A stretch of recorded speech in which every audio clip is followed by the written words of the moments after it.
الحمدللہ رب العالمین والصلاة والسلام علی سید الانبیاء والمرسلین اللہم صلی علی سیدنا و مولانا محمد وعلی آلہ واصحابہ وبارک وسلم وصلی علیہ۔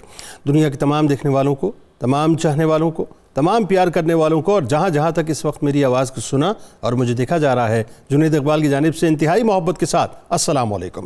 ایک بار پھر ناظرین، آپ کو پر نور صبح نور کے ساتھ میں دل کی عطا گہرائیوں سے خوش آمدید کہتا ہوں، اور آئیے بلا توقف چلیں حضرت ابو انیس محمد برکت علی علیہ رحمہ کی تعلیف اسماء النبی کریم صلی اللہ علیہ وآلہ وسلم سے رسول اللہ صلی اللہ علیہ وآلہ وسلم کے قسم مبارک پڑھنے اور سننے کی سعادت حاصل کرتے ہیں۔ سیدنا العادل صلی اللہ علیہ وآلہ وسلم، ہمارے سردار عدل فرمانے والے، درود و سلام بھیجے اللہ آپ صلی اللہ علیہ وآلہ وسلم پر، آپ صلی اللہ علیہ وآلہ وسلم کے آل پاک پر، اور صحابہ کرام رضوان اللہ تعالیٰ علیہم اجمعین پر۔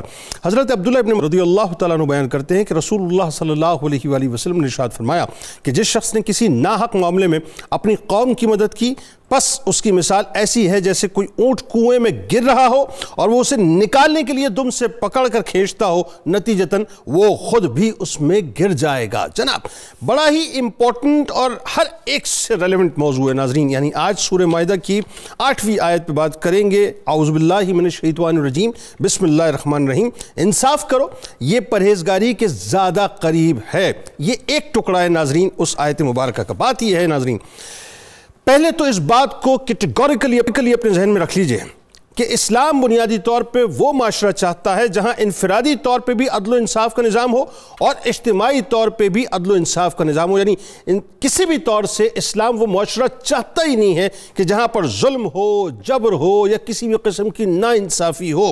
عام لوگوں کی نظر میں ہو سکتا ہے اور یقیناً ہوتا ہے کہ حکومت کا مقصد یا اقتدار کا مقصد یا یوں کہیے کہ منصب قضا کا مقصد جو ہے وہ بنیادی طور پر عیش و عشرت ہو یا لذت طلبی ہو یا دنیا ہو یا یوں کہیے کہ پاور کا جو ایک نشہ ہوتا ہے وہ بنیادی طور پہ ہو۔ لیکن جو اللہ کے نمائندے ہوا کرتے ہیں نا، جو اللہ کے نمائندے ہوا کرتے ہیں، ان کا مقصد بنیادی طور پہ معاشرے میں عدل و انصاف کا قیام ہوتا ہے، لوگوں کو سرو کرنا ہوتا ہے اور اللہ کی رضا بنیادی طور پہ ہوتا ہے۔ میں آپ کو ایک واقعہ بتلاتا ہوں صاحب، بڑا کمال واقعہ ہے صاحب۔ حضرت ابن عباس رضی اللہ تعالیٰ عنہما ایک مرتبہ مولا کائنات مولا علی کرم اللہ وجہ الکریم کی خدمت اقدس میں تشریف لائے، تو آپ دیکھتے ہیں کہ مولا کائنات اپنی مبارک پاپوش کو سی رہے، بہت پرانی ہو چکی تھی، پھٹ چکی تھی، تو اس کو وہ سی رہے تھے اپنے دست مبارک سے۔ مولا کائنات نے سوال کیا کہ ابن عباس یہ بتاؤ کہ اس جوتے کی تمہارے نزدیک کیا قیمت ہے؟ عرض کیا کہ کچھ بھی نہیں۔ تو معلوم ہے آپ علیہ السلام نے کیا فرمایا؟ آپ علیہ السلام نے فرمایا کہ میری نظر میں اس حکومت و ریاست کی اس حکومت و ریاست کی قدر و قیمت جوتے سے بھی کمتر ہے، جوتے سے بھی کمتر ہے، مگر یہ کہ حکومت کے ذریعے میں عدالت نافذ کروں، حق کو قائم کر سکوں اور باطل کو مٹا سکوں۔ یہ ہے بنیادی طور پہ نظریہ ناظرین، جسے قرآن پاک نے بہت واضح طور پر کھول کر بتلا دیا کہ جب لوگوں میں فیصلہ کرنے لگو تو انصاف سے فیصلہ کیا کرو۔ اللہ تمہیں بہت خوب نصیحت کرتا ہے، بے شک اللہ سنتا اور دیکھتا ہے۔ اور حدیث پاک میں تو سرکار علیہ السلام نے کیٹیگوریکل فرما دیا کہ آئے لوگوں، تم سے پہلے لوگوں کو اس بات پر ہلاک کیا گیا، یعنی اسی بات نے ہلاک کیا کہ ان میں سے جب کوئی با اثر فرد چوری کرتا تو اسے چھوڑ دیتے، اور جب کوئی کم حیثیت والا چوری کرتا تو اس پر حد قائم کرتے تھے۔ اسلام ناظرین یہ تفریق چاہتا ہی نہیں ہے۔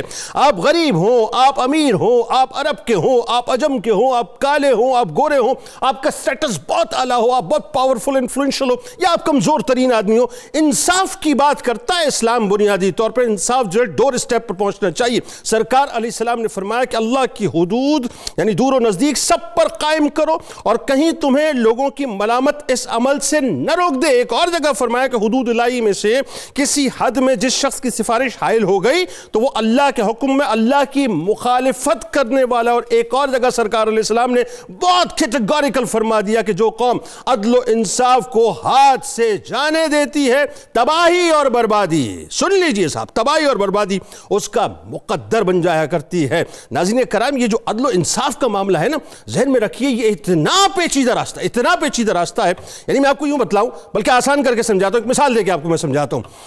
ایک مرتبہ حضرت عمر فاروق رضی اللہ تعالیٰ عنہ، اب ظاہر ہے آپ کا تقویٰ کیا عالیشان تقویٰ کہ شیطان جو ہے وہ اپنا راستہ جو ہے وہ چھوڑ دیا کرتا تھا۔ آپ نے حضرت کعب الاحبار رضی اللہ تعالیٰ عنہ سے ایک سوال کیا۔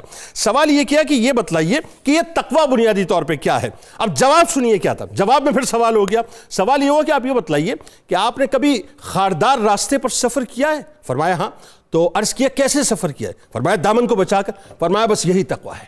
یہ جو انفلوئنس کی خاردار راستے ہوا کرتے ہیں نا، یہ جو پریشر کے خاردار راستے ہوا کرتے ہیں، یہ جو دولت کے، مال کے، اسٹیٹس کے خاردار راستے ہوا کرتے ہیں، یہ جو دنیا کی جاؤ حشمت کے خاردار راستے ہوا کرتے ہیں، یہ آپ کو عموماً بہکانے کی کوشش کیا کرتے ہیں، آپ کو ڈسٹریکٹ کرتے ہیں. جب ڈسٹریکٹ ہونے لگے نا تو ذہن میں رکھیے گا کہ پھر آپ تقوی سے دور ہو گئے. تقوی سے قریب ہی اس وقت ہوں گے کہ جس وقت آپ ان خاردار راستوں کو یعنی ان سے بچتے ہوئے، اپنے دامن کو بچاتے ہوئے اس راستے پہ نکل جائیں گے جو اللہ کی رضا کا راستہ ہے. ورنہ یاد رکھیے گا کہ جس معاشرے میں عدل و انصاف نہیں ہوتا اس معاشرے کو پھر آپ پھونک دیجئے، کیونکہ پھر اس میں کچھ بھی نہیں رہ جاتا. ایک فرد جب معاشرے میں کھڑا ہو تو اسے انصاف ملنا چاہیے، اور اجتماعی طور پہ جب قوم دیکھے اس نظام کی جانب جس نظام سے انصاف کی اسے توقع ہے، اسے انصاف ملنا چاہیے. ورنہ آپ سمجھ لیجئے کہ آپ نے وینش کر کے رکھ دیا معاشرے کو. آئیے آغاز کرتے ہیں. ہمارے ساتھ شخصیات اس وقت موجود ہیں. پہلی شخصیت ممتاز عالم دین ہیں، ہمارے بزرگ ہیں جناب پروفیسر محمد سعید احمد خان صاحب تشریف فرمائیں. اور دوسری شخصیت ممتاز اسکالر جناب ڈاکٹر طاہر حمید تنولی صاحب تشریف فرمائیں. دونوں آپ کو السلام علیکم، خوش آمدید. اچھا جی، سب سے پہلے تو ظاہر ہے یہ موضوع اتنا وسیع ہے، اور صرف اگر میں اس آیت مبارکہ پہ گھنٹوں آپ سے چاہوں گفتگو کرنا تو میرا خیال ہے آپ گفتگو کرتے چلے جائیں گے، بات ختم نہ ہوگی پروفیسر صاحب. لیکن پریسائزلی آئیے ذرا اس آیت مبارکہ کا جو ایک خاص ٹکڑا ہے کہ انصاف کرو، یہ پرہیزگاری کے زیادہ قریب تر ہے، تو یہ جو معاملہ ہے اس پوری آیت مبارکہ کا، سورہ مائدہ کا جو 8ویں آیت میں جہاں پہ اللہ تبارک و تعالیٰ نے خاص طور پہ یہ بھی فرما دیا کہ اللہ سے ڈرو، اور ابتدا میں یہ بھی فرما دیا کہ یہ جو ہم آپس میں فیوریٹزم کی طرف چلے جاتے ہیں، یا یوں کہیے کہ بغض اور دشمنی میں چلے جاتے ہیں، اس دشمنی سے ہمیں بچنا چاہیے. مضامین پہ ذرا بات کیجئے ابتدا میں. بسم اللہ الرحمن الرحیم. اللہم صلی وسلم علی حبیبک المکرم وعلی آلہ المحترم. بہت شکریہ محترم جنید اقبال صاحب. آج کے حالات کے تناظر میں اس آیہ کریمہ کی اہمیت اگر ہم پر واضح ہو جائے تو پھر شاید ہم نشان منزل پا سکیں. منزل تک پہنچنا تو کجا، نشان منزل ہمیں مل جائے. یقیناً پروردگار عالمین رؤوف بالعباد ہے. اس سے بڑھ کر اس کی مخلوق سے پیار کرنے والا اور کوئی نہیں. اسی لیے اس نے اپنے حبیب مکرم صلی اللہ علیہ وسلم کو رحمت للعالمین بنا کر بھیجا. جناب اب انسانی معاشرت کے استحکام کے لیے، قومی اور ملکی استحکام کا راز اللہ رب العزت نے جس بات میں رکھا ہے وہ عدل ہے. وہ فرماتا ہے میں خود عدل ہوں. اس کا قائم کیا ہوا یہ نظام قدرت جگہ جگہ آپ کو یہی چیز نظر آئے گی کہ وہ عدل و انصاف پر مبنی ہے. اس لیے اس نے انسانوں کو بھی یہ حکم دیا کہ لا یجرمنکم شنآن قوم علی اللہ تعدلوا. اے میرے بندو، تم نے صفحہ عرضی پر اگر اپنا وقار چاہتے ہو، امن چاہتے ہو، استحکام چاہتے ہو، عزتیں چاہتے ہو، تو اس کی صرف اور صرف ایک صورت ہے کہ ہر حقدار کو اس کا حق دو. زندگی کے کسی موڑ پر کوئی شخص معاشرے میں ایسا نہیں ہونا چاہیے کہ جو کہے کہ مجھے رنگ و نسل کی بنا پر، یا میری غریبی کی بنا پر، یا میرے اخلاقیات کے عمدہ نہ ہونے کی بنا پر، یا کسی اور وجہ سے وہ یہ کہے کہ میری ناانصافی ہو رہی ہے. ناانصافی جس معاشرے میں وجود پاتی ہے وہ معاشرہ کبھی استحکام کی طرف نہیں بڑھتا. اس کی حالت یہی ہوتی ہے جو اس وقت جس سے اہل ایمان گزر رہے ہیں. یقیناً یقیناً اللہ رب العزت نے اس آیہ کریمہ میں عدل کا لفظ استعمال کیا، اور قرآن پاک میں عدل کا لفظ کچھ 17 مقامات پر ہے. اچھا ٹھیک ہے. اس کا مترادف لفظ قسط ہے، وہ بھی تقریباً 17 مقامات پر قرآن کریم میں آیا ہے. اور جہاں تک اس کی ضد ہے ظلم، اس کو اللہ تعالیٰ نے 287 بار قرآن پاک میں بیان کیا ہے. تو اب اس آیہ کریمہ میں اہل ایمان کو یہ حکم دیا گیا کہ یا ایھا الذین آمنو، اے شمع رسالت کے پروانوں، اے اہل ایمان، ٹھیک ہے، کونوا قوامین للہ شہداء بالقسط.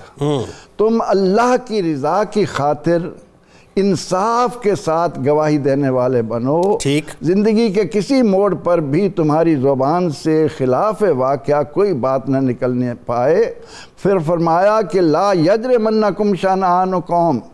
اب وہ منظر دیکھیے کہ مشرکین مکہ نے 13 سال تک اہل ایمان کے ساتھ جو سلوک کیا، انہیں جس طرح اذیتوں سے گزارا، اور اس کے بعد مدنی زندگی میں بھی اتنے غزوات، اتنے سرایا، ان تمام حالات میں عین ممکن تھا کہ جب اہل ایمان کو ان کافروں پر غلبہ ہو تو ان کے ذہنوں میں یہ سوال آئے کہ اب ہمیں موقع ملا ہے، اب ہم ان سے ایک ایک بات کا بدلہ لیں گے جو انہوں نے ہمارے ساتھ اور ہمارے آقا علیہ الصلاۃ والتسلیم کے ساتھ۔ جی جی۔ تو اہل ایمان کو اللہ رب العزت نے اس موقع پر فرمایا کہ ایمان کی شان یہ ہے کہ جو شخص اس زیور سے مرصع ہو جاتا ہے اس کی زندگی کا ایک ایک لمحہ اللہ کی رضا کے لیے وقف ہو جاتا ہے۔ قوامین للہ شہداء بالقسط، اللہ کی رضا کے علاوہ ان کا اور کوئی مقصد نہیں ہوتا۔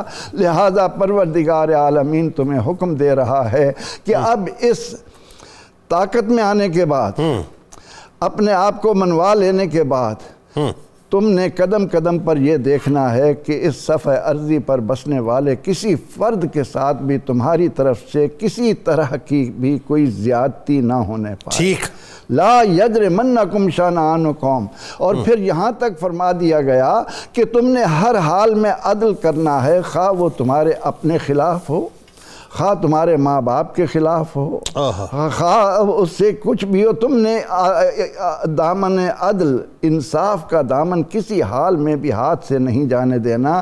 تم نے زندگی کے ہر موڑ پر اس کو سامنے، اور پھر فرمایا کہ اعدلوا، حکم دیا، اللہ کا حکم واجب ہے، ہر حال میں انصاف کرو، هو اقرب للتقوی، کیا بات، اور یہی عدل و انصاف تقوی کے قریب ہے۔ اور اس کے بعد فرمایا کہ اللہ کا تقوی اختیار کرو۔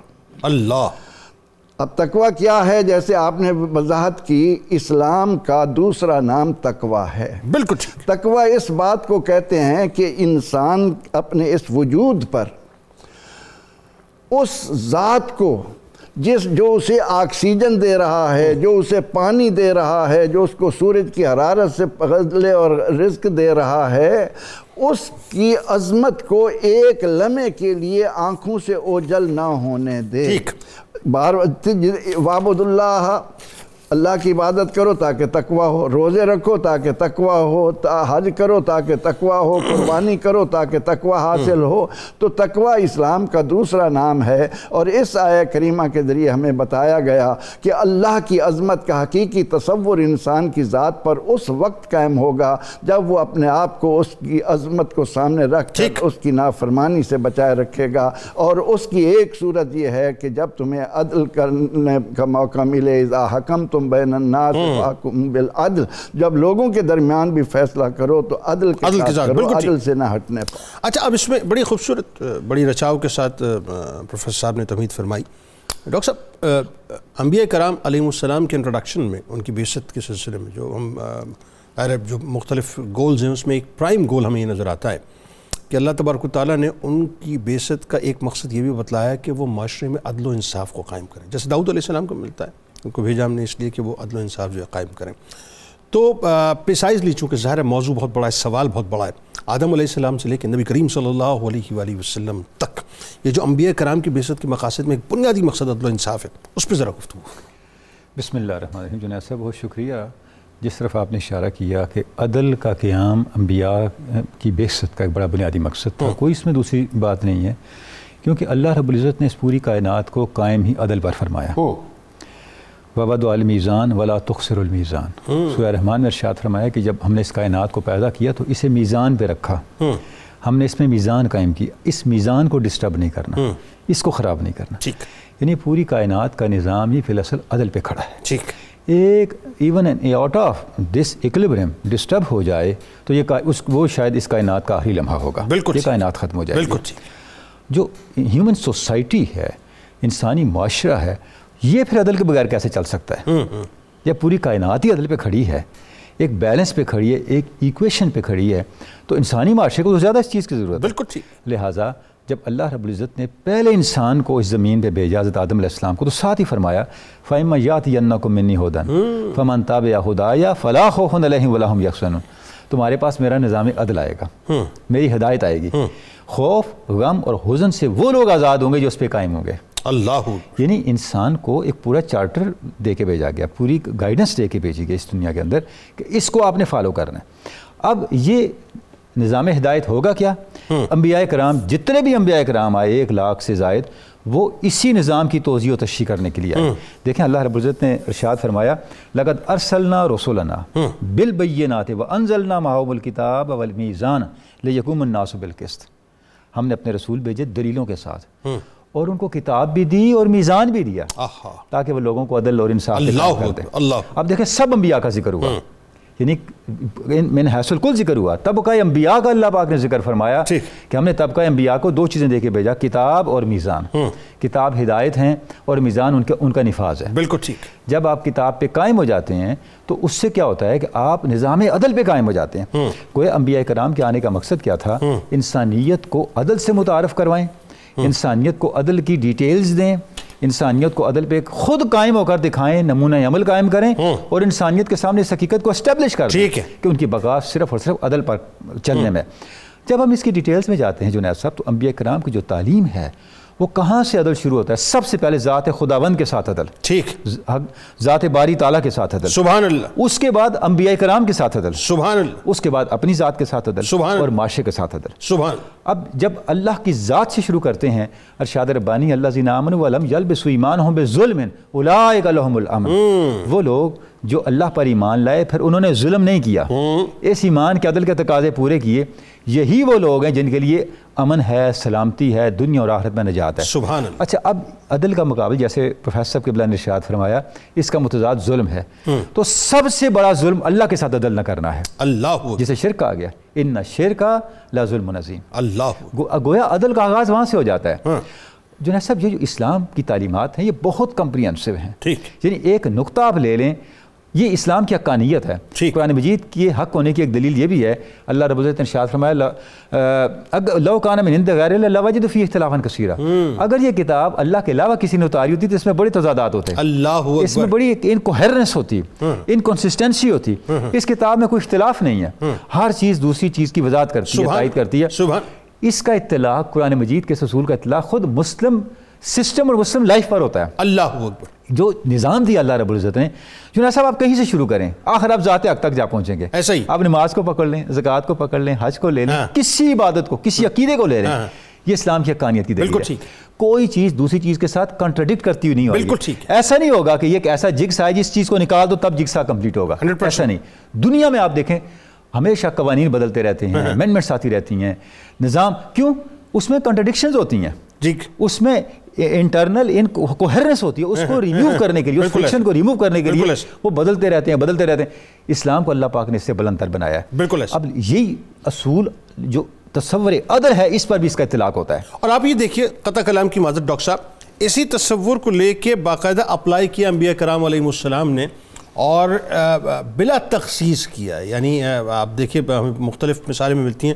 اگر پریسائزلی سرکار علیہ السلام کی ذات پاک کی ہم بات کریں تو آپ وہ جو ظاہری اعلان نبوت سے پہلے جس شخص کا معاملہ ابو جہل اس کو بڑا انفلوئنشل تھا معاشرے میں، لیکن سرکار انصاف کے لیے اس کے لیے کھڑے ہو گئے۔ میں چاہتا ہوں ذرا اس موضوع پہ گفتگو کریں کہ انبیاء نے کس طرح سے قائم کیا۔ جیسے میں نے عرض کیا، انبیاء کرام نے نظام ہدایت بھی دیا، نظام عدل بھی دیا، اور اس پہ قائم ہو گئے، نمونہ بھی قائم کیا، اور اس کا ظاہر نمونہ کا آپ صلی اللہ علیہ وسلم کی ذات پاک ہیں۔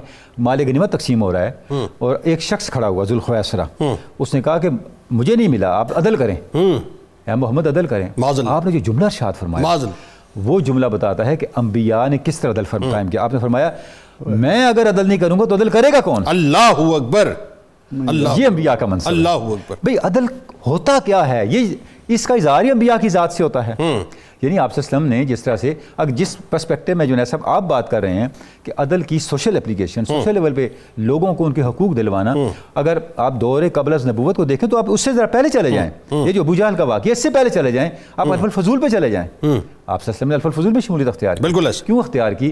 کہ یہ وہ ایگریمنٹ تھا، یہ وہ پیکٹ تھا جس کے ذریعے معاشرے کے جو گرے پڑے لوگ تھے، مظلوم لوگ تھے، ان کو ظلم سے بچانا اور ان کو عدل فراہم کرنا. بالکل. اچھا اب بات یہ ہے اس میں جو انبیاء کرام کے حوالے سے گفتگو ہوئی، اس کا ایک مقصد بنیادی طور پہ یہ تھا کہ ہمیں پہلے ہی سمجھ آ جائے کہ اللہ تبارک و تعالیٰ نے جو اپنے چنیدہ بندے ہیں، یعنی انبیاء کرام تو ٹاپ آف دا لائن ہے نا، ان کو جو مختلف قسم کے ٹاسک دیے، ان میں جو پرائم ٹاسک تھا وہ عدل و انصاف کا قیام تھا. اب اس کا مطلب یہ ہوا کہ معاشرے کی سطح پہ جب ہم آ کے بات کرتے ہیں، اس کا ٹرکل ڈاؤن ایفیکٹ جو ہے ہمیں معاشرے کے اندر نظر آنا چاہیے، چاہے وہ آگے جا کے ہم بات کرتے ہیں منصب قضا پہ، یعنی جو لوگ مطلب منصب منصفی پہ بیٹھے ہیں ان کی ذمہ داریاں کیا ہیں، لیکن اس سے پہلے ایک پورشن ہے وہ ہے شہادت کا. صحیح اور سچی شہادت، اس کی جو اہمیت ہے بنیادی طور پہ ذرا پروفیسر صاحب یہ بتلائیے، کیونکہ بدقسمتی کے ساتھ آج بھی ہم یہ دیکھتے ہیں، آپ کورٹ میں چلے جائیے صاحب، لوگ کرائے کے کھڑے ہوئے ہوتے ہیں، چند روپے ان کے ہاتھ میں دیجئے، پہلے تو 50 روپے ریٹ ہوتا تھا، آج پتہ نہیں کیا ریٹ ہے، حلف کے اوپر جو ہے وہ قرآن پاک پہ ہاتھ رکھ کے معاذ اللہ جو چاہے گواہی لے لیں. تو سچی شہادت کی اہمیت اور اس کی ذرا فضیلت بتلائیے. جنید صاحب، اس میں پہلی بات تو یہ ہے کہ رب العالمین نے اپنے بندوں کو حکم دیا کہ کونوا قوامین للہ شہداء، کہ انصاف کے ساتھ گواہی دینے والے بنو. ٹھیک. تو ایک بندے کے لیے تو اتنی بات کافی ہے کہ میرا پیدا کرنے والا اس بات کا حکم دے رہا ہے تو میں اس پر کاربند رہوں. پھر اللہ رب العزت نے رحمان کے بندوں کی صفات بیان کرتے ہوئے واضح طور پر فرمایا کہ لا یشہدون الزور، وہ جھوٹی گواہی نہیں دیتے. اب جھوٹی گواہی کی معاشرتی زندگی میں اہمیت یہ ہے کہ البینۃ علی المدعی والیمین علی من انکر، یہ فیصلے کا ایک یعنی فارمولہ قرآن کریم نے، سنت رسول صلی اللہ علیہ وسلم نے ہمیں عطا کیا کہ جو مدعی ہے وہ گواہ دے، وہ گواہی لائے، اور جو گواہ نہیں لایا جا سکا تو جس پر دعویٰ کیا گیا ہے وہ قسم اٹھا لے. اس پر فیصلہ ہوتا ہے. ٹھیک. اب زندگی کے معاملات اتنے وسیع ہیں کہ ان کو پورا کرنے کے لیے جب تک اس بنیادی شرط کی اہمیت کو نہ سمجھا جائے کہ جب تک گواہی صحیح نہیں ہوگی اس وقت تک مقدمات عدل پر مبنی نہیں ہوں گے. ٹھیک. اور یہی وجہ ہے کہ ہم نے غلامی کے ایام میں اپنے اسلاف کی عادات کو ترک کر کے سب سے بڑی بری چیز جو اپنے گلے میں ڈالی وہ زبان کا جھوٹا ہونا، جھوٹی گواہی دینا. ہم نے اس بات کو مد نظر ہی نہ رکھا کہ نبی رحمت صلی اللہ تعالی علیہ وسلم نے فرمایا کہ مومن سب کچھ ہو سکتا ہے لیکن جھوٹا نہیں ہو سکتا. اللہ اکبر. مومن جھوٹا کبھی نہیں ہوگا. پھر آپ صلی اللہ علیہ وسلم نے جب ہمیں اس بات کی تعلیم دی کہ اس دنیاوی زندگی میں بڑے سے بڑے گناہ کیا ہیں، الا اخبرکم باکبر الکبائر، کیا میں تمہیں بڑے بڑے گناہوں کی خبر نہ دوں؟ اب اس میں فرمایا کہ سب سے پہلے الاشراک باللہ، اللہ کے ساتھ شریک ٹھہرانا، پھر فرمایا کہ ماں باپ کی نافرمانی کرنا، اور اس کے بعد فرمایا کہ قول الزور اور شہادت الزور. راوی کہتے ہیں کہ آپ نے جھوٹی گواہی کو شرک کے برابر قرار دیا. اللہ اکبر. اللہ اکبر. یعنی مسلمانی میں ایمان کی حالت میں جس بات کی سب سے زیادہ اہمیت ہے وہ زبان کو سچا رکھنا ہے ہر حال میں کہ اللہ دیکھ رہا ہے. اب اگر ہم اس سے ہٹ کر جھوٹ کی راہ پر چل پڑیں اور مقدمات کے لیے ہمیں، آپ نے تو عدالت کی بات کی، یہاں تو یہ عالم ہے کہ جب آپ اپنی کوئی ایف آئی آر کٹوانے کے لیے تھانے میں جاتے ہیں تو وہ کہتے ہیں کہ اگر آپ نے انصاف لینا ہے تو یہ جھوٹ بولیے. اس ایف آئی آر میں آپ کو ڈلوانی پڑیں گی جھوٹ. بالکل ایسے. پھر اس کے بعد یہ زندگی میں اتنی اہمیت اختیار کر گیا کہ آج ہم اس بات کو اہمیت نہیں دیتے کہ ہم سچی گواہی چھوڑ کر جھوٹی گواہی کے ذریعے لوگوں کی جان، مال اور آبرو کے لیے جو خطرات پیدا کر رہے ہیں ان کی وجہ سے ہمارا معاشرتی استحکام خود غرضی کی طرف گیا، مفاد پرستی کی طرف گیا. ہر آدمی دوسرے سے لا تعلق ہو کر اس معاشرے کو ہم نے تتر بتر کر دیا، جبکہ رحمت عالم صلی اللہ علیہ وسلم نے ہمیں فرمایا کہ ایک آدمی جب کہیں کھڑے ہو کر جھوٹی گواہی دیتا ہے تو جھوٹی گواہی دینے کے بعد اس کا جو قدم اٹھتا ہے وہ جہنم میں جا پڑتا ہے. اللہ اکبر. یعنی جھوٹی گواہی دینے کے بعد ہم نے قدم پہلا اٹھایا وہ گھر کی طرف نہیں آ رہا، وہ جہنم کی آگ کے حوالے ہم کر رہے ہیں اپنے آپ کو. یعنی بہت سے لوگ صبح و شام صرف جھوٹی گواہی دیا کرتے ہیں، بلکہ بہت سے لوگوں کا تو دھندا ہی صرف یہی ہے، کاروبار ہی یہی ہے صرف. یعنی ہمارے چاہے وہ سیاسی کاروبار لے لیں یا ویسے لے لیں، مطلب کاروبار ہی یہی ہے ان کا. یعنی جس معاشرے کو حکم ملا ہو کہ تم بیویوں کے ساتھ عدل کرو، تم اپنی اولاد میں عدل رکھو اور تم ان کو اچھی باتیں سکھاؤ. آج ہماری تربیت یہ ہوتی ہے کہ میں گھر میں بیٹھا ہوتا ہوں، باہر سے آ کر کوئی آدمی آواز دیتا ہے، میں کہتا ہوں کہ ان سے کہہ دو میں گھر پر نہیں ہوں. بالکل. اس گھر کی تربیت ہی جھوٹ پر مبنی ہو اور اس کو یہ معلوم ہو کہ جب تک میں جھوٹ نہیں بولوں گا مجھے میرا حق نہیں ملے گا، تو وہ ہمیں تباہی اور بربادی کی طرف لے جاتا ہے. اسی لیے نبی اکرم رحمت عالم صلی اللہ علیہ وسلم نے اپنے معراج کے مشاہدات کے اندر بھی یہ بات بتائی کہ مجھے کچھ لوگ ایسے دکھائے گئے جن کی زبانیں فرشتے آگ کی کینچیوں سے کاٹ رہے تھے. میں نے کہا جبریل یہ کون ہے یا رسول اللہ صلی اللہ علیہ وسلم؟ یہ آپ کی امت کے ایک تو واعظ ہیں جن کی زبانیں لوگوں کو جوڑنے کی بجائے، اور دوسرے وہ لوگ ہیں جو اپنی زبان کی حفاظت نہیں کرتے تھے. ایک بزرگ سے جب یہ سوال ہوا کہ ہمیں اسم اعظم کا پتہ دیں، اسم اعظم کا نشان دیں، تو فرمایا دو کام کر لو، ایک زبان کو سچا رکھو، دوسرا لقمہ حلال. ایک بزرگ کے ہاتھ شیطان لگ گئے تو کہنے لگے کہ مجھے یہ بتا میں تیرے جیسا کیسے بن سکتا ہوں. اس نے کہا یہ سوال میں نے آج تک کسی سے نہیں سنا، لیکن انہوں نے اتنا اصرار کیا. جب وہ مطمئن ہو گیا شیطان کے واقعتاً یہ میرے جیسا بننا چاہتے ہیں، تو کہنے لگا کہ دو کام کرو، جھوٹی قسمیں کھاؤ اللہ، اور اس کے بعد نماز ترک کر دو.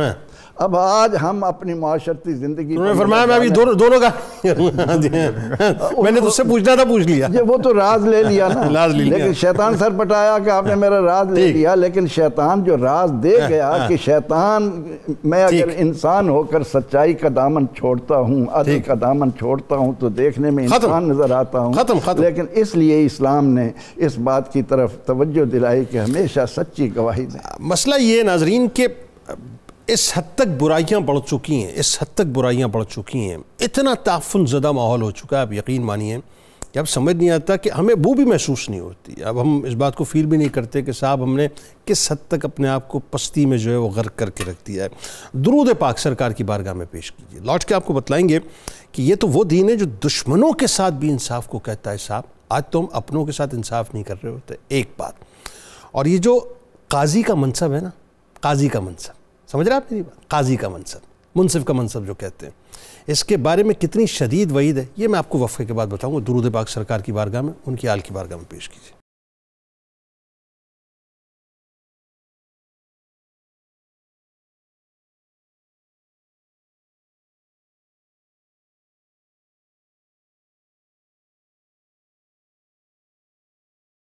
جناب ایک بار پھر میں آپ کو خوش آمدید کہتا ہوں، اور آج سورہ مائدہ کی 8ویں آیت کے ایک ٹکڑے پہ ہم بات کر رہے ہیں ناظرین کہ انصاف کرو یہ پرہیزگاری کے زیادہ قریب ہے. دیکھیں حدیث پاک کا ایک ٹکڑا میں آپ کے سامنے رکھتا ہوں، ذرا اس کو توجہ سے سن لیجیے. اللہ تبارک و تعالیٰ جو ہے، سرکار علیہ السلام نے فرمایا کہ اللہ تبارک و تعالیٰ اس امت کو پاک نہیں فرماتا جس کا کمزور آدمی طاقتور سے اپنا حق نہ لے سکے اور نہ اس پر زور دے سکے. آپ سمجھ رہے ہیں میری بات؟ اس معاشرے کو ذرا سامنے رکھیے گا. اور یہ جو منصب قضا ہے نا، منصب منصفی جسے کہا جاتا ہے، یہ جو قاضی ہوا کرتا ہے، سمجھ رہے ہیں بات؟ قاضی جو ہوا کرتا ہے بڑا مشکل منصب ہے صاحب، خاردار جھاڑیاں ہیں. اور سن لیجئے کہ سرکار مدینہ صلی اللہ علیہ وآلہ وسلم نے ایک منصف کے لیے کیا فرمایا ہے. سرکار مدینہ صلی اللہ علیہ وآلہ وسلم فرماتے ہیں کہ قاضی 3 قسم کے ہیں، ان میں سے ایک جنت میں اور 2 دوزخ میں ہیں. جنتی وہ ہے جو حق کو پہچانے اور اس کا فیصلہ کرے، اور جو شخص حق کو تو پہچانے مگر فیصلے میں ظلم کرے تو وہ آگ میں ہے، اور جو شخص جہالت کی بنا پر لوگوں کے فیصلے کرے وہ بھی آگ میں ہے.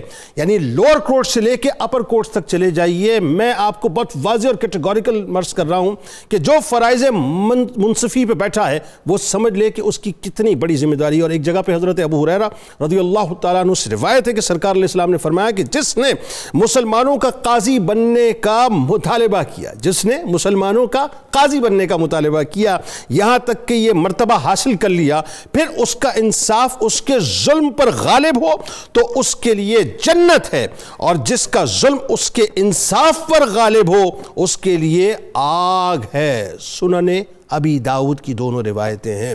اب فیصلہ صاحب وہ لوگ کر لیں کہ جن کو اللہ تعالیٰ نے طاقت دی ہے، فرائض منصفی پہ بیٹھے ہیں، اگر غلط فیصلہ کیا نا تو یہ ذہن میں رکھیے گا کہ یہاں تو شاید ہو سکتا ہے آپ اپنی پاور کی وجہ سے بچ جائیں، لیکن جب وہاں کورٹ لگے گی اور وہ جو فیصلہ کرنے والا فیصلہ کرے گا، پھر آپ کو کوئی بھی وکیل بچا نہیں پائے گا۔ ذرا آئیے اب پروفیسر صاحب، جو بڑی ایک اہم ترین بات ہے، اور یہ بات اس لیے بھی ضروری ہے کرنا کہ انصاف کے نظام میں ہم تو صاف فیورٹزم کی طرف چلے گئے نا، ورنہ اسلام تو دشمن کے ساتھ بھی انصاف کا معاملہ کرنے کو کہتا ہے اگر وہ ظاہر حق پر ہے، یعنی حق کا دامن چھوڑنے کو نہیں کہتا۔ دوسری بات یہ ہے کہ جو بنیادی تعلیمات ہیں، خاص طور پہ سرکار مدینہ صلی اللہ علیہ وآلہ وسلم نے اس نظام کو کیسے قائم فرمایا، بتلائیے ذرا۔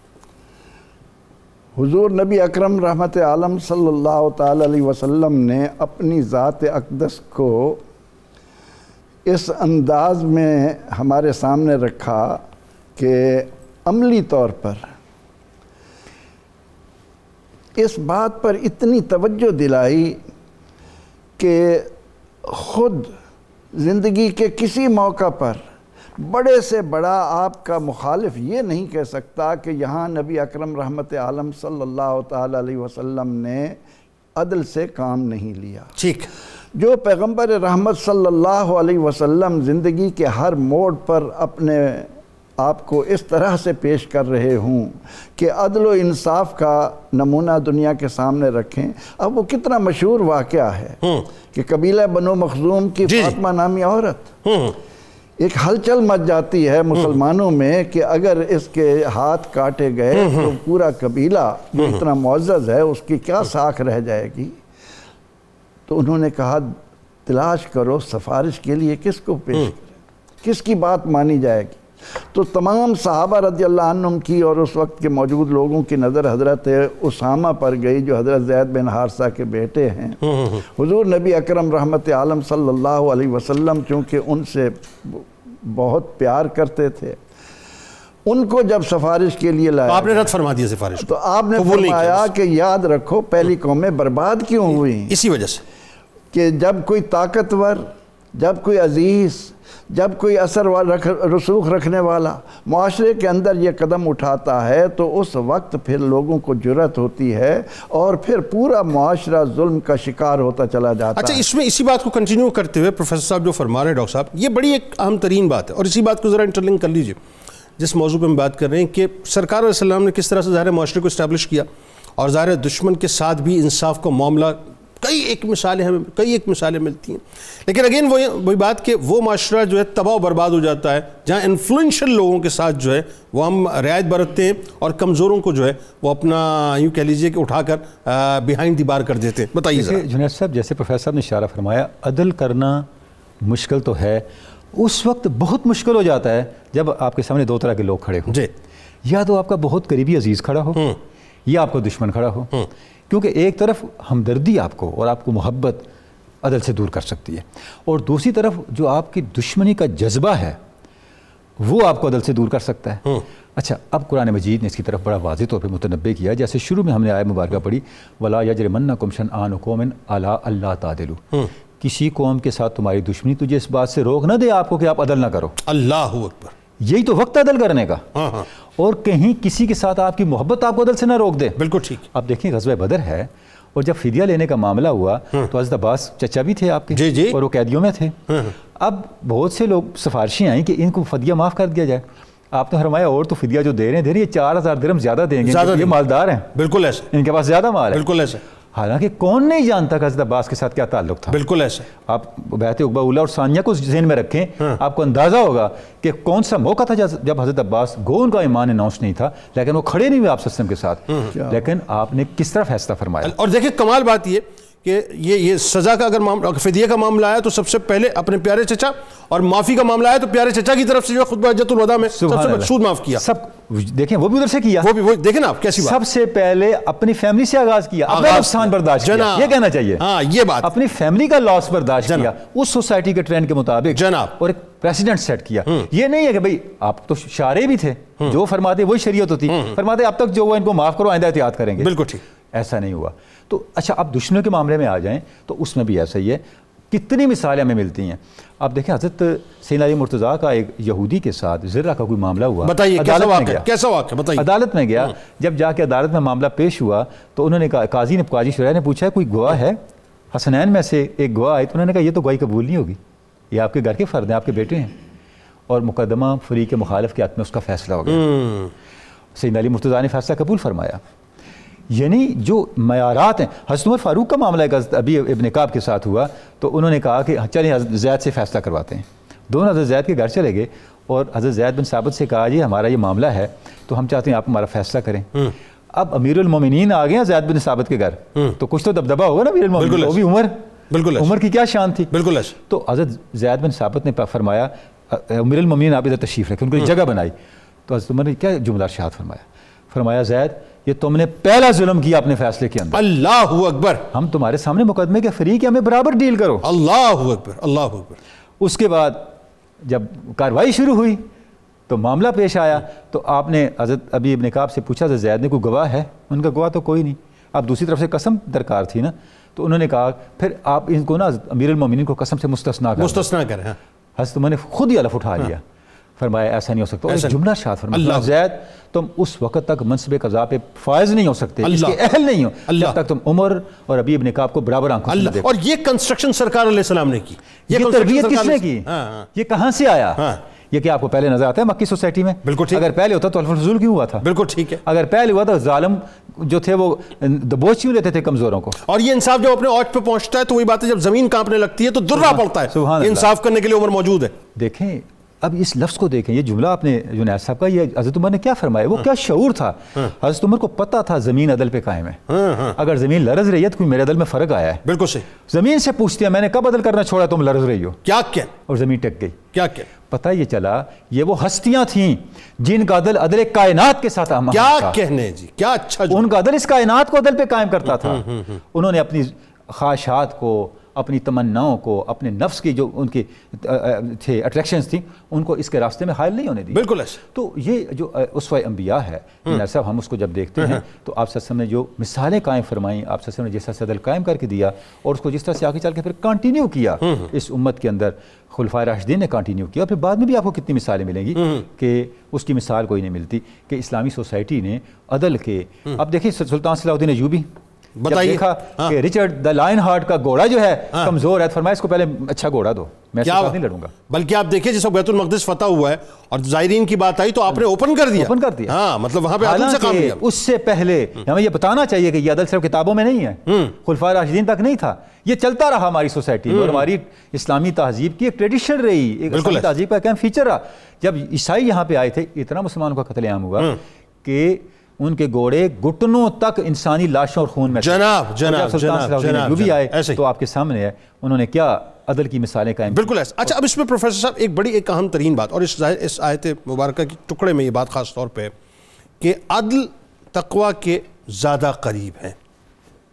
اس کا مطلب یہ ہوا, اگر میں اس کو اس طرح سے سمجھوں کہ جو عدل نہیں کرتا وہ تقوی سے دور ہے, مطلب اس کا آسان سا مفہوم میں سمجھنا چاہ رہا ہوں. بات یہ ہے کہ اگر معاشرے میں عدل نہ ہوگا تو کیا ہوگا, پہلے اس پہ بات کیجئے. لیکن وہی بات ہے کہ جو کرسی منصفی پر بیٹھا ہے, چاہے وہ قاضی وقت ہے یا وہ مطلب وہ نیچے سے لے کے اوپر تک آپ تمام مطلب کورٹس میں دیکھ لیجئے, چاہے وہ مطلب ایک لوور کورٹ میں بیٹھا ہے یا اوپر سپریم کورٹ میں بیٹھا ہے شخص, جو ذمہ داری بنتی ہے اس کی وہ کس حد تک اہم ترین ذمہ داری ہے کہ اسے کرنا کیا چاہیے, ذرا یہ بتلائیے. اسے کرنا جنید صاحب یہ چاہیے کہ اپنی ذات کی معرفت حاصل کرے تاکہ اسے معلوم ہو کہ جس اللہ کے تقوی سے میں غافل ہو رہا ہوں وہ مجھ پر کیسی قدرت رکھتا ہے. حضور نبی اکرم رحمت عالم صلی اللہ علیہ وسلم بلا ناغہ رات کو بستر پر آرام کرنے سے پہلے سورہ ملک تلاوت فرماتے تھے. اب اس سورہ ملک کے جہاں اور مضامین ہیں اس کے اس مضمون کو دیکھیے کہ وَأَسِرُّوا قَوْلَكُمْ أَوِ اجْهَرُوا بِهِ إِنَّهُ عَلِيمٌ بِذَاتِ الصُّدُورِ. اللہ کوئی بات پوشیدہ ہے یا ظاہر ہے اللہ سے مخفی نہیں ہے، کیونکہ انہ اللطیف الخبیر، وہ لطیف ہے، وہ خبیر ہے۔ جب اس لطیف اور خبیر ذات کی عظمت انسان کے ذہن سے محو ہو جاتی ہے، اس سے تقویٰ جاتا رہتا ہے، تو پھر معاشرے میں یہی کچھ ہوتا ہے جو آج ہمارے ساتھ پیش آ رہا۔ ایسا ہی ہے۔ اقبال علیہ رحمہ نے فرمایا تھا کہ عبد مسلم کم تر از احرار نیست، ہائے ہائے، خون شاہ رنگین تر از معمار نیست۔ یہ کس موقع پر کہا تھا؟ کہ جب عدل و انصاف کا موقع آیا اور شاہ مراد اپنے بادشاہ ہونے کی بنا پر اس نے معمار کا ہاتھ کاٹ دیا، اور معمار اس قاضی کے پاس آیا جو تقوی کے زیور سے آراستہ تھا۔ ٹھیک۔ اس نے کہا کہ جناب کسی عبد مسلم کا خون بادشاہ کے خون سے کم تر رنگین نہیں ہے، تمہارے دونوں کا خون ایک جیسا ہے، لہٰذا تمہارے ساتھ بھی انصاف ہوگا، تمہارا بھی اس کے جواب میں ہاتھ کاٹا جائے گا۔ اور وہ بادشاہ بھی انصاف پسند تھا، اس نے کہا کہ ٹھیک ہے، میں اللہ کے حکم کے آگے سرنڈر کرتا ہوں۔ اللہ اکبر۔ یعنی یہ وہ سرکار علیہ السلام کی حدیث مبارکہ کہ کمزور کو جو ہے وہ انصاف ملے، انصاف ملے۔ اب معاشرے میں یہ ظلم ہوتا کیوں ہے؟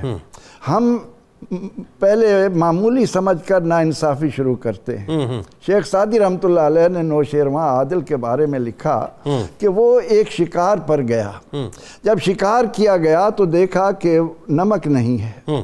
اب یہ طے ہوا کہ ایک شخص کو گاؤں بھیجا جائے، جا کے شہر سے یا گاؤں سے وہ نمک لائے۔ جب وہ جانے لگا تو نوشیروان نے اس کو بلا کر کہا کہ دیکھو تم نمک لینے کے لیے جا رہے ہو، وہاں سے مفت نہ لینا، بقیمت بیچنا، قیمت دے کر نمک لینا ہے۔ ساتھیوں نے کہا کہ اتنا سا نمک مفت لینے میں کیا فرق پڑتا ہے؟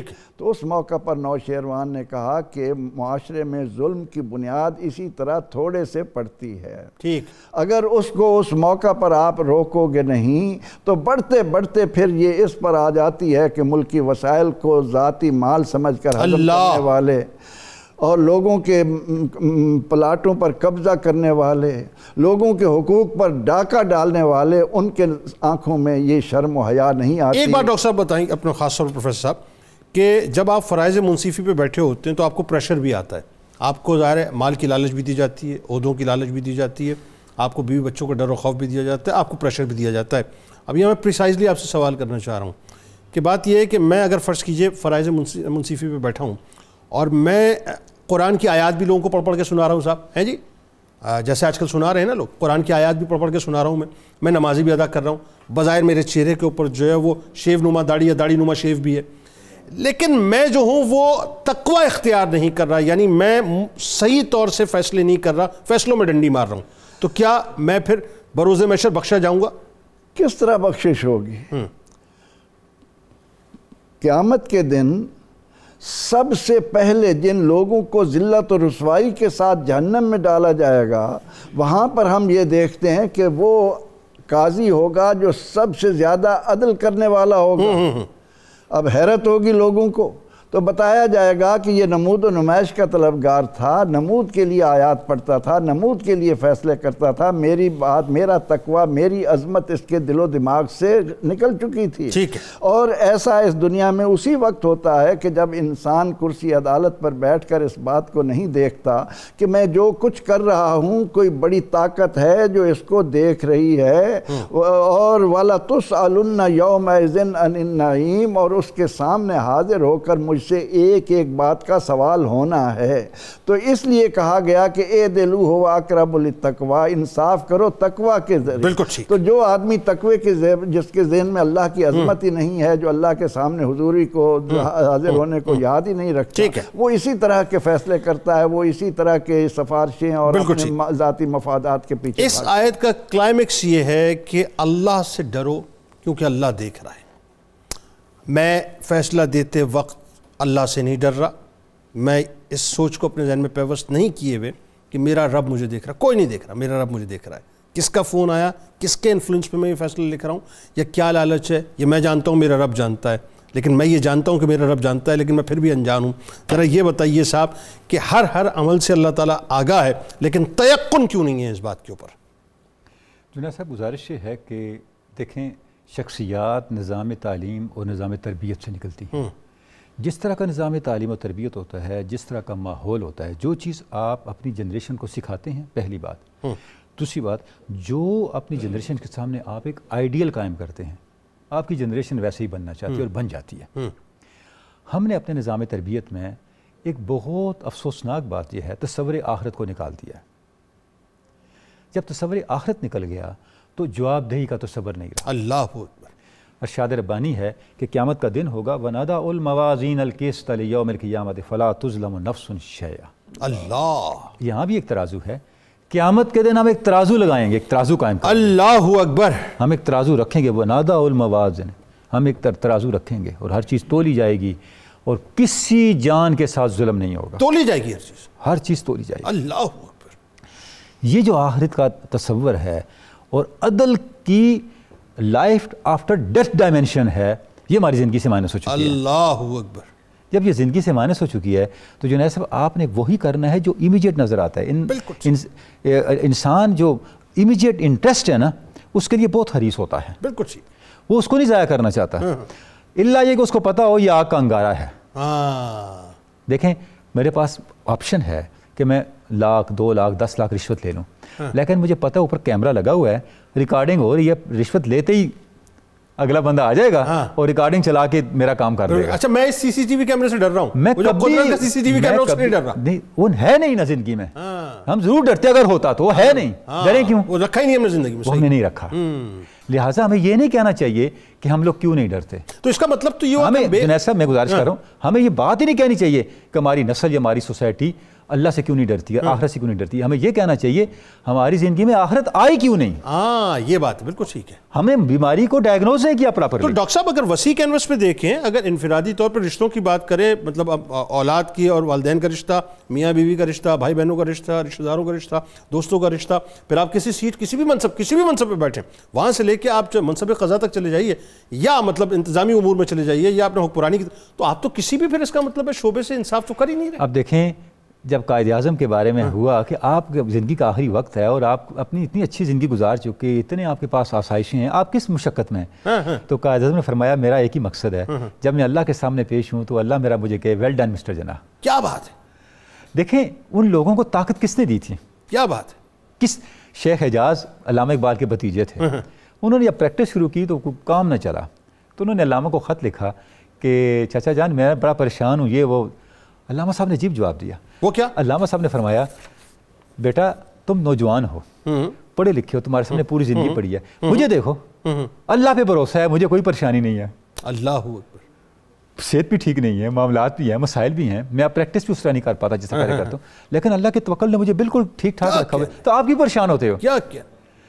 دیکھیں ہمارے جو بڑے لوگ تھے جنید صاحب، وہ کبھی اللہ کو مائنس کر کے زندگی کے بارے میں نہیں سوچتے. اللہ. اور آج ہم اللہ کو ہی مائنس کر کے زندگی، اور نہ کبھی اللہ کو مائنس کر کے زندگی کے فیصلے کرتے تھے. اللہ اکبر. اللہ. لہٰذا ان کے فیصلوں کا ایک بیک اپ ہوتا تھا. دیکھیں آپ کمپیوٹر میں کام کرتے ہیں نا، آپ کی فائل کا ایک بیک اپ ہوتا ہے. بالکل ٹھیک ہے. آپ کو ڈر نہیں ہوتا ڈیلیٹ ہوگی، خیر ہے. کیا کیا 90% محفوظ ہے. کیا کہنا ہے. واہ. اور اگر بیک اپ نہ ہو تو ہر وقت دھڑکا لگا رہتا ہے، بنے گا کیسے محنت ضائع نہ ہو جائے. تھڑکا لگا رہتا ہے. زندگی کے فیصلوں کا بیک اپ اللہ کا تصور ہے، آخرت کا تصور ہے. کیا اچھی بات. جب آپ آخرت کے تصور کو زندگی میں رکھیں گے، اور میں یہ سمجھتا ہوں کہ آج کی جو سائیکالوجی ہے جنید صاحب، آج کی جو بیہیویئر سائنسز ہیں، ان کو استعمال کرتے ہوئے تصور خدا، تصور الہ اور تصور آخرت کو زندگی میں انکلکیٹ کرنا چاہیے. اس کا مطلب جب تک آپ یہ نہیں کریں گے، دیکھیں ابراہیم ماسلو تک جیسے لوگ آپ کو میٹافزیکل نیڈس کی طرف متوجہ کرتے ہیں، تو آپ کیوں نہیں اس طرف آتے؟ تو سوسائٹی ہماری کنسٹرکشن کی طرف اور یہ جو ہمارے بنیادی دینی اقدار ہیں ان کو آبزرو کرنے کی طرف آنا بہت مشکل ہوگا. یعنی کرکس آف دی اسٹوری یہ ہے اس پوری ڈسکشن میں جو میں سمجھا کہ چاہے آپ انفرادی طور پہ دیکھیں یا آپ اجتماعی طور پہ دیکھیں، ہمارے اندر سے چونکہ اللہ کا خوف نکل گیا ہے، اسی وجہ سے جو ہے ہم اتنے یوں کہیے کہ اپنا کرپٹ ہو چکے ہیں بنیادی طور پہ. بہت شکریہ آپ دونوں احباب کا. آپ تشریف لائے. کتاب الشفا باہمی اتحاد کا وظیفہ آپ کو بتلاتے ہیں. باہمی اتحاد پیدا کرنے کے لیے، اور آج بہت ضرورت ہے اس بات کی، اول و آخر درود پاک کے ساتھ 21 بار سورہ فاتحہ پڑھ کے اللہ تعالیٰ سے دعا مانگیں اور یہ عمل 11 دن تک کریں. انشاءاللہ باہمی اتحاد کا جذبہ پیدا ہو جائے گا. امام جعفر صادق علیہ السلام کا قول مبارک ہے کہ عدل شہد سے زیادہ شیریں ہے، مکھن سے زیادہ نرم اور مشک سے زیادہ خوشبودار ہے. روزنامہ 92 نیوز آج مضمون ضرور پڑھیے گا، سورہ مائدہ کی آیت نمبر 8 کا ایک ٹکڑا ہے، انصاف کرو یہ پرہیزگاری کے زیادہ قریب ہے۔ اور ایکس پہ میں فالو کر لیجئے، فیس بک پیج کو لائک کر کے، یوٹیوب چینل کو سبسکرائب کر کے بیل آئیکن کو ضرور کلک کر لیجئے۔ آئیے ذرا اپنی اپنی روح سے تجدید عہد وفا، لا یؤمن احدکم حتی اکون احب الیہ من والدہ وولدہ والناس اجمعین۔ اللہ تعالیٰ آپ کا، ہمارا، ہم سب کا، پاکستان کا، امت مسلمہ کا، خاص طور پہ غزہ کے رہنے والوں کے لیے، یمنیوں کے لیے، اور جو مسلمان اس وقت غزہ کے لیے کسی بھی طور سے دام دیرہ میں، قدم سخن ہے، جو کچھ بھی کر رہے ہیں، ان کے لیے بہت دعا کیجیے، اللہ تعالیٰ ان کا حامی و ناصر ہو، آمین۔ پاکستان کا مطلب کیا؟ لا الہ الا اللہ محمد رسول اللہ صلی اللہ علیہ وسلم۔